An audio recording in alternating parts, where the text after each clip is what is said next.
RMC, Apolline Matin. Dupin quotidien. Marie Dupin, une bonne nouvelle quand même, une mesure qui est sur le Sénat.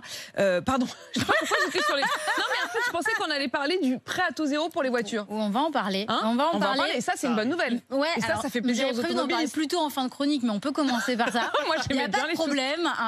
Je suis souple.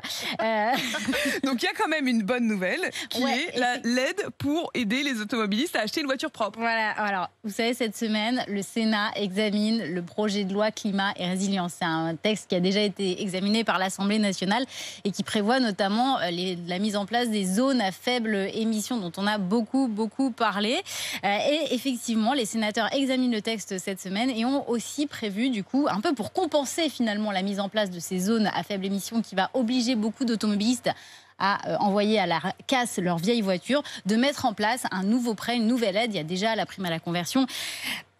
Il y a déjà le bonus écologique, mais il y aurait ce prêt à taux zéro. C'est le rapporteur du texte au Sénat, Philippe Tabarot, qui a déposé un amendement pour créer ce prêt à taux zéro. Il serait pour les ménages modestes, pour les aider à acheter une voiture propre, peu polluante. Alors ça va concerner qui, quel type de revenus, quel type de véhicule, tout ça c'est encore sur la table, ça doit encore se discuter cette semaine, mais en tout cas c'est une mesure qui est soutenue par les associations de défense de l'environnement. Et c'est en ça aiderait particulier... à faire un peu passer la pilule, on va dire, en particulier, en effet, pour compenser ces zones à faible émission. Exactement. Cela dit, les sénateurs veulent aussi repousser l'entrée en vigueur. Voilà, alors vous savez, ces zones à faible émission qui vont obliger beaucoup de Français à mettre leur vieille voiture à la casse. En gros, tous ceux qui ont une voiture essence d'avant 2006 ou une diesel d'avant 2011 vont être concernés.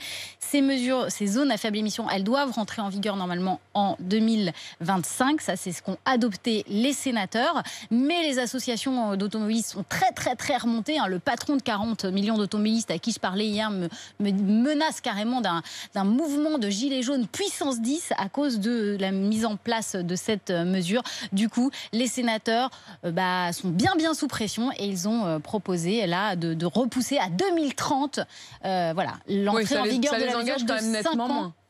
Voilà, donc ça y aurait quand même pas mal de marge de manœuvre et puis les communautés d'agglomération, les villes auraient plus de temps et plus de marge de manœuvre aussi pour la mise en place de ces mesures. Et ils vont se refiler la patate chaude parce qu'à chaque fois qu'il y aura des périodes électorales, on imagine qu'ils auront du mal à faire passer. Et ça, c'est vraiment un sujet mesure qui concerne beaucoup de Français. Évidemment, on va suivre. Ça doit être adopté au début de l'été, donc 2025 ou 2030.